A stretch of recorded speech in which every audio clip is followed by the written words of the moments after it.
si loo helo isdhexgal bulsho ayaa xeryaha Dadaab lagu qabtay tartanka kubadda cagta kaasoo si wada jir ah u soo qaban qaabiyeen guddiga xerada qaxootiga Dhagaxley iyo bahda sportska xeradaasi. ujeedka tartan ciyaareedkan ayaa lagu sheegay in la helay isdhexgal bulsho iyo in dhalinta xeryaha Dadaab laga wacyigeliyay isticmaalka muqaadaraadka iyo falalka lidka ku ah bulshada.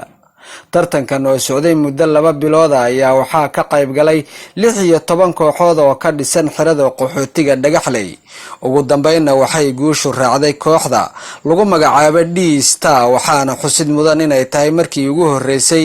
ay kooxdani ku guuleysato koob noocan oo kala. ugu horeyna waxaa warbaahinta la hadlay qaar ka mid ah guddiga xerada qaxootiga Dhagaxley oo qayb ka ahaa qaban qaabada iyo qabsoomida tartankan iyo sidoo kale qaar ka mid ah kooxda guuleysatay waxay dareenkooda u cabireen sida tan. waxaan rabaa inaan warbixin kooban idinka siiyo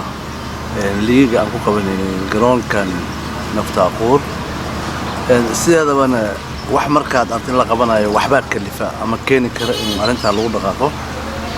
runtii markaan wax yar ka taabto waxaan ugu kalifay nugu daliyay arimahan waxay tahay duruufo marka aan ka aragno dhalinyarada waxaad arkaysaa ardayga iyo dugsi sare dhameeyay waxba aan haynin meela aan macno lahayn waqtiga kaga dhumayo ama qaar kood dragska ay bilaabeen marka aniga guddi aan u weynahay ka kooban ilaa iyo 5 qafood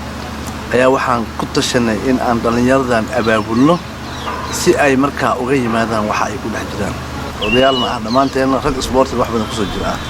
arinta markii aan isla qaadnay ayaa haddana waxaan isku daynay inaan u yeerno dhalinyarada qaar ka mid ah way noo yimideen waxaan noo suurto gowray oo marka hore aan ku bilaabnay ilaa 6 kooxood aqeeran oo hadda liiga hadda nagu dhameeyay aan gaarsiinay ilaa 16 kooxood horumarka laga gaarno waxay tahay 3 siyaabood ayaa lagu horumaray waa horumarka koowaad ninkii dhalinyarada ee waqti gelin lahaa inuu daraaska wuxuu waqti ku xisaabtamay galabta inuu garoonka yimaado ama daawada ama ciyaaro waa qodobka labaad wuxuu ka haray arimihii mashquulinay ah qayb kamid ah tahriibka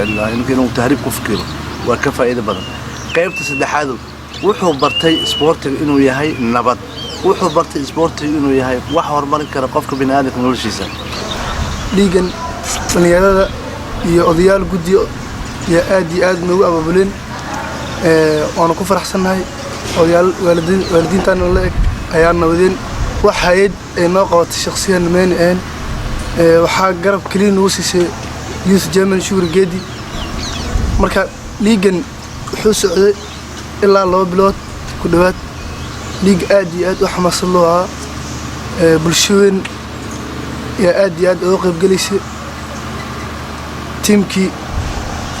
soo halgamay oo final imaado oo loo guuleystaan noqonay ma sha Allah guuldaradan mar walba inaad qaadataa inaad guuleysto kalimaha anigoo ah magacayga Deeq Diiri Cabdullaahi oo ku magac dheer DDA waxaana assistant coach aan wahay D-Star coachkeygana waa Fuuf liigana noo horreeyay anaga liig aan soo galno alxamdulillah rabbil caalamiin ilaa baa mahad leh si nabad buu noogu dhamaaday waana qaadnay dadkii ku guuleystay ayaa noqonay ما شاء الله ما هذا إلهي بمعلنا وحي أصبناتي وفي الشلة سيدا قاسة بالودة أنا هذا إلنا الله هرتين تاعن بالود يعني الهنجري لكن لي كان مركي أنقلي أو أن أركي أو فوتبول كروح أنك أوجادي بالودي أنت هذا بنيت وانجرجي وحنا نسيت تايفوف وحنا كوجو هاي تيم كليرة دي استاس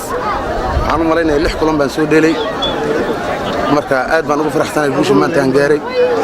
marka aad baan kaaga mahadcelinayaa aad wax xamaasad badan baa la dheelay oo aad u adag waayo final bay ahayd aad bayna u adkeed marka aad baan ugu faraxsanahay guusha aan ku gaaray Bashiir Gaxnugaarteen xeryaha Dadaab.